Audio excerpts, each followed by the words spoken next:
ಹೀಗೆ ರೈತರು ಒಂದೆಡೆ ಸೇರಲು ಒಂದು ಸದುದ್ದೇಶವಿದೆ. ದಾಖಲೆಗಳನ್ನು ಹಿಡಿದು ಕುಳಿತಿರೋದಕ್ಕೆ ಕಾರಣವೂ ಇದೆ. ಮುಖದಲ್ಲಿ ಕಾಣ್ತಿರುವ ನೋವಿಗೆ ಅರ್ಥವೂ ಇದೆ.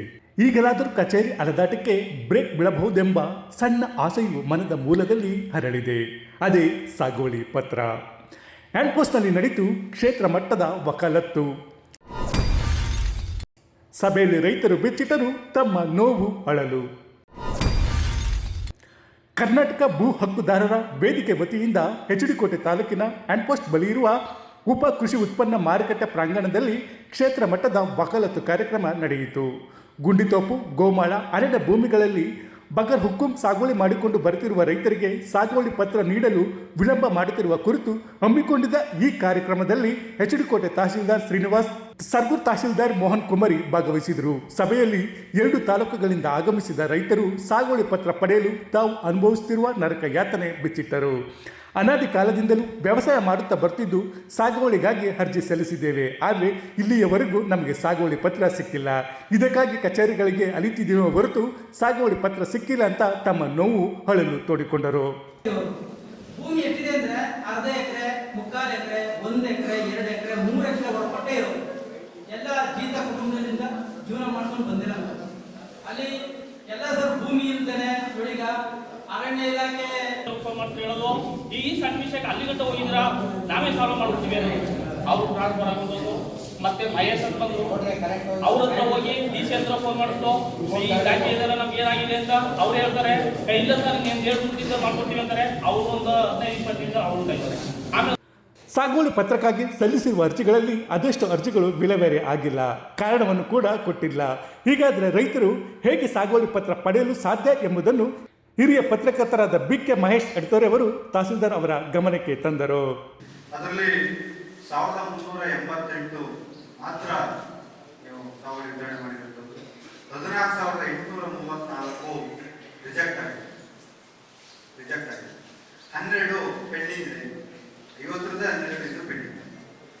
ಫಾರ್ಮ್ 53 14,893 ಅರ್ಜಿ ಹಾಕುತ್ತಿದ್ದು 5,651 ಸಾಗುವಳಿಯಿಂದ ವಿತರಣೆ ಮಾಡಿದ್ರಿ. 9,542 ತಿರಸ್ಕೃತ ಮಾಡಿದ್ರಿ.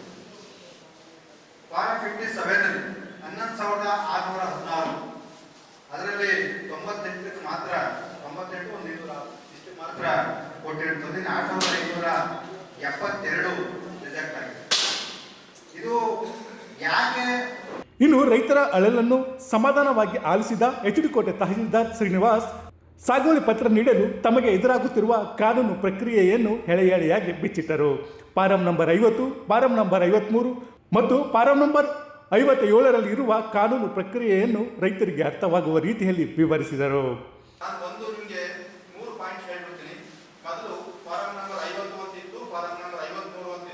ನಂಬರ್ 50,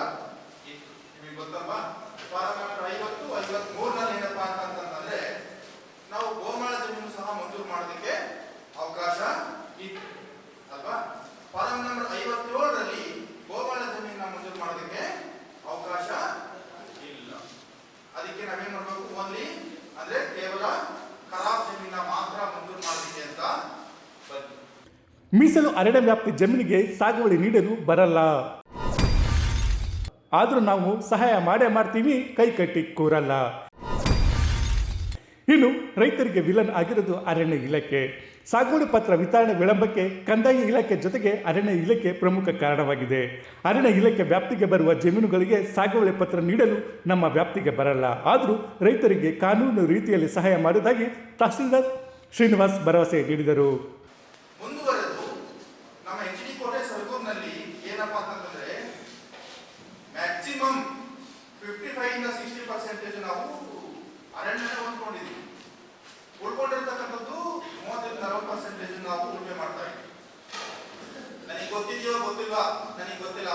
ಅರಣ್ಯದ ಪಕ್ಕದಲ್ಲಿ ನಾನು ಉಳುಮೆ ಮಾಡ್ತಾ ಇದ್ದೀನಿ, ನನಗೆ ಗೊತ್ತಿಲ್ಲ.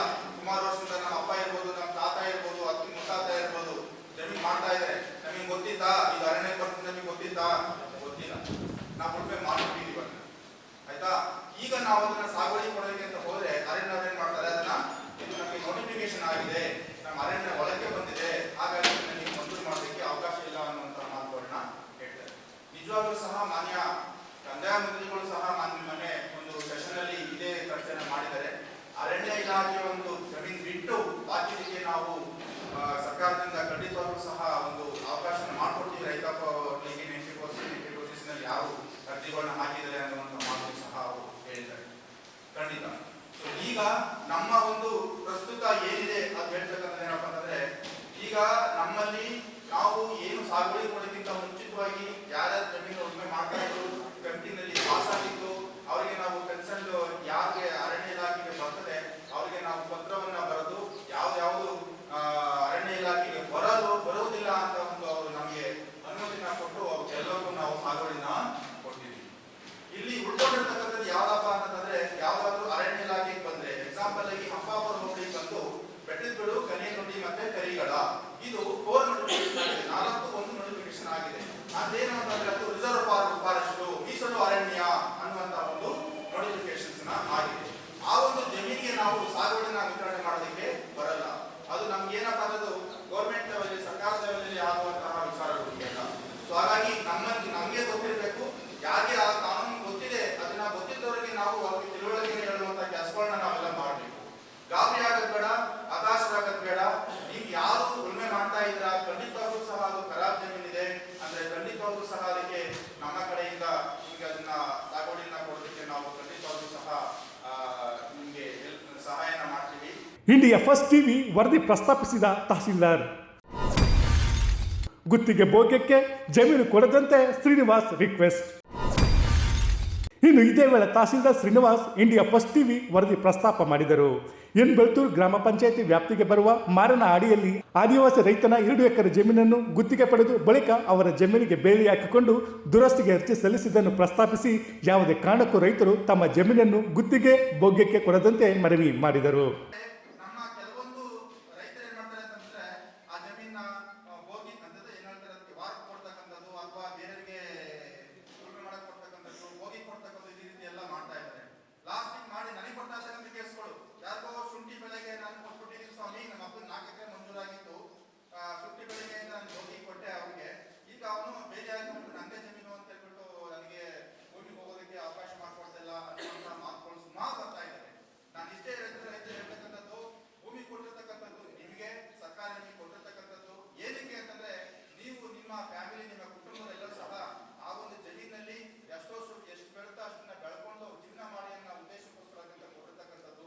ಹಾಗಾಗಿ ಆ ಜಮೀನ ನೀವೇ ಉಳುಮೆ ಮಾಡಿ, ಬೇರೆಯವರಾದ್ರೂ ಸಹ ಅದನ್ನ ಕೊಡೋದಕ್ಕೆ ಹೋಗಬೇಡಿ. ರಸ್ತೆಗೆ ದಾರಿ ಬಿಡದೆ ಮೊಂಡುವಾದ ಮಾಡೋದನ್ನು ಬಿಡಬೇಕು.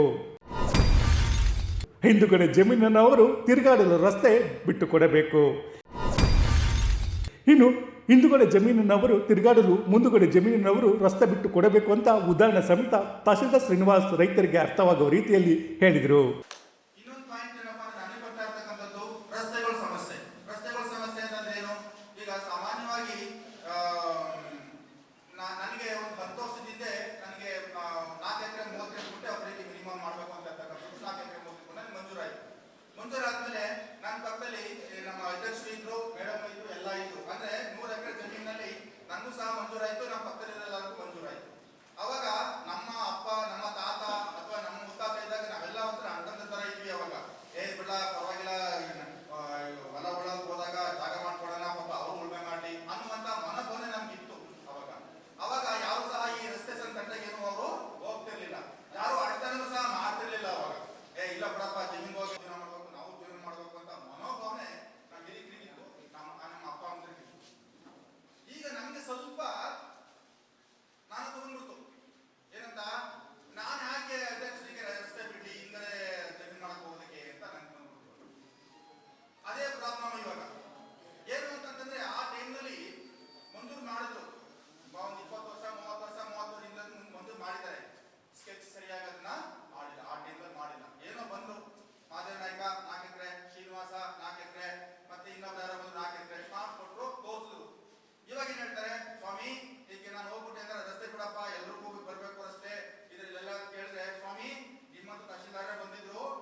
ವಿಲೆ ಆಗಿರೋದು ಅದಷ್ಟು ರೈತರಿಗೆ ಗೊತ್ತೇ ಆಗಿರಲ್ಲ. ಮುಂದೇನು ಮಾಡಬೇಕು ಎಂಬ ಅರಿವು ಇರೋದಿಲ್ಲ. ವಿಲೆ ಬಗ್ಗೆ ಸಂಕ್ಷಿಪ್ತ ವಿವರಣೆ ಕೊಟ್ಟ ಸರ್ಗೂರ್ ತಹಸೀಲ್ದಾರ್. ಸಂವಾದದಲ್ಲಿ ಪಾಲ್ಗೊಂಡು ಮಾತನಾಡಿದ ಸರ್ಗೂರ್ ತಹಸೀಲ್ದಾರ್ ಮೋಹನ್ ಕುಮಾರಿ ಅವರು ವಿಲೆ ಬಗ್ಗೆ ಸಂಕ್ಷಿಪ್ತ ವಿವರಣೆ ಕೊಟ್ಟರು. ವಿಲೆ ಎಂದ್ರೇನು, ಮುಂದೆ ಏನೇ ಮಾಡಬೇಕು, ಈ ಎಲ್ಲದರ ಬಗ್ಗೆ ಎಳೆಯಾಗಿ ವಿವರಿಸಿದರು. ಸಾಕಷ್ಟು ಜನ ನಮ್ಮ ತಾಲೂಕಿಗೆ ಬಂದಾಗ ನಮ್ಮ ಹಿಂದಿನ ಒಂದು ರೆಕಾರ್ಡ್ಸ್ಗಳನ್ನ ನಾವು ಪರಿಶೀಲನೆ ಮಾಡಿ ನೋಡಿದಾಗ ನಮಗೆ ಕಾಣಿಸೋದೇನು ಅಂತ ಅಂದ್ರೆ ಎಷ್ಟು ರೈತಗಳ ಅರ್ಜಿ ಈ ಹಿಂದೆ ವಿಲೆ ಆಗಿದೆ. ವಿಲೆ ಆದ್ರೂ ಸಹ ಎಷ್ಟೋ ರೈತರಿಗೆ ವಿಲೆ ಆದ್ಮೇಲೆ ಏನ್ ಮಾಡ್ಬೇಕು ಅನ್ನೋದು ಪಾಪ ಗೊತ್ತಿರೋಲ್ಲ. ಒಂದು, ವಿಲೆ ಆಗಿದೆ ಅನ್ನೋದೇ ಗೊತ್ತಿರಲ್ಲ. ಎರಡನೇ, ಈ ಎರಡೂ ಇದೆ. ದಯಮಾಡಿ ಆಕ್ಚುಲಿ ಇದನ್ನು ಕೂಡ ನೀವು ಆಕ್ಚುಲಿ ಒಂದು ಡ್ರೈವ್ ತರ ತಗೊಂಡು ಮಾಡಬೇಕು. ಏನಾಗುತ್ತೆ ಅಂತ ಅಂದ್ರೆ ನಮ್ಮ ಈ 30-40 ವರ್ಷದ ಹಿಂದೆ ನಾವು ಅಪ್ಲಿಕೇಶನ್ ಹಾಕೊಂಡಿದ್ವಿ. 96-97-53 ಅರ್ಜಿಕರ್ತರು 2000 ಇಸ್ವಿಯಿಂದ ನಾವು ಸಾಕಷ್ಟು ಮೀಟಿಂಗ್ಸ್ಗಳಾಗಿದೆ, ಬಗೆಹರಿಸುವ ಕಮಿಟಿಯಲ್ಲಿ ನಡೆದಿದೆ. ಆ ಕಮಿಟಿ ನಡೆದಾಗ ರೈತರುಗಳ ಅರ್ಜಿ ಎಷ್ಟೊಂದು ವಿಲೆ ಆಗಿದೆ. ವಿಲೆ ಆಗಿರುವಂಥದ್ದು ಎಷ್ಟೋ ರೈತರ ಗಮನಕ್ಕೆ, ಎಷ್ಟೋ 1000 ರೈತರ ಗಮನಕ್ಕೆ ಬಂದಿಲ್ಲ. ನನ್ನ ಅರ್ಜಿ ಇಲ್ಲಿ ವಿಲೆ ಆಗಿದೆ, ನಾನು ಮುಂದೆ ಏನ್ ಮಾಡಬೇಕು? ನಮ್ಮ ಹತ್ರ ಬಂದಾಗ ತಾಳಪ್ಪ ನೋಡೋಣ ಏನಿದೆ, ಏನಾಗಿದೆ, ವಸ್ತುಸ್ಥಿತಿ ಏನಾಗಿದೆ ಅಂತ ತರಿಸಿ ನೋಡಿದಾಗ ನಮ್ಗೇನು ಗೊತ್ತಾಗುತ್ತೆ, ರೈತರು ಅರ್ಜಿ ವಿಲೆ ಆಗಿದೆ. ವಿಲೆ ಆದ್ಮೇಲೆ ಏನ್ ಮಾಡಬೇಕು, ವಿಲೆ ಆದ್ಮೇಲೆ ಏನ್ ಮಾಡಬೇಕು, ಅದನ್ನ ನಾವು ನಮ್ಮ ರೈತರಿಗೆ ಆಕ್ಚುಲಿ ತಿಳಿಸಿಲೇಬೇಕಾಗುತ್ತೆ. ಅವೊಂದು ಅರಿವು. ವಿಲೆ ಆದ್ಮೇಲೆ ಏನ್ ಮಾಡಬೇಕು, ಹತಾಶ ಆಗುವಂಥದ್ದು ಏನೂ ಇಲ್ಲ. ವಿಲೆ ನಮ್ಮ ಬಗೆಹರಿಸುವ ಕಮಿಟಿಗೆ ವಿಲೆ ಆಗಿದೆ.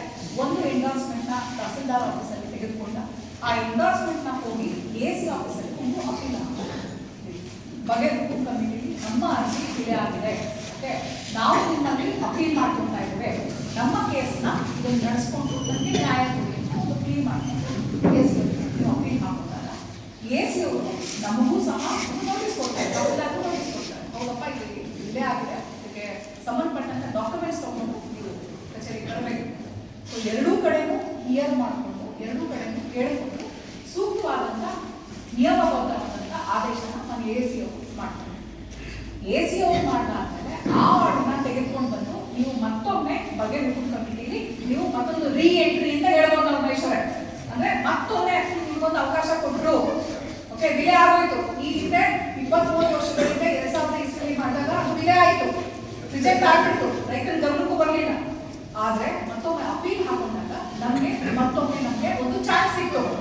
ಸಭೆಯಲ್ಲಿ ಕರ್ನಾಟಕ ಭೂ ಹಕ್ಕುದಾರರ ವೇದಿಕೆ ಅಧ್ಯಕ್ಷ ಮಹಾದೇವ ನಾಯಕ, ಗೌರವ ಅಧ್ಯಕ್ಷ BK ಮಹೇಶ್ ಎಡ್ತೋರೆ, ಪ್ರತಿಭಾ ಸಂಸ್ಥೆ ಗೋಪಾಲರಾಜು, ಬಸವರಾಜು, ಶಿವರಾಜು, ಮಹಾದೇವಪ್ಪ, ಲೀಲಾವತಿ, ಉಮೇಶ್, ಶೈಲಾ ಸುಧಾಮಣಿ, ರಾಜಣ್ಣ, ನಂದೀಶ, ಶಿವಲಿಂಗೇಗೌಡ, ಸುಶೀಲ ಮಾರ್ಸಿಲಿಯನ್ ಸೇರಿದಂತೆ ರೈತರು ಉಪಸ್ಥಿತರಿದ್ದರು.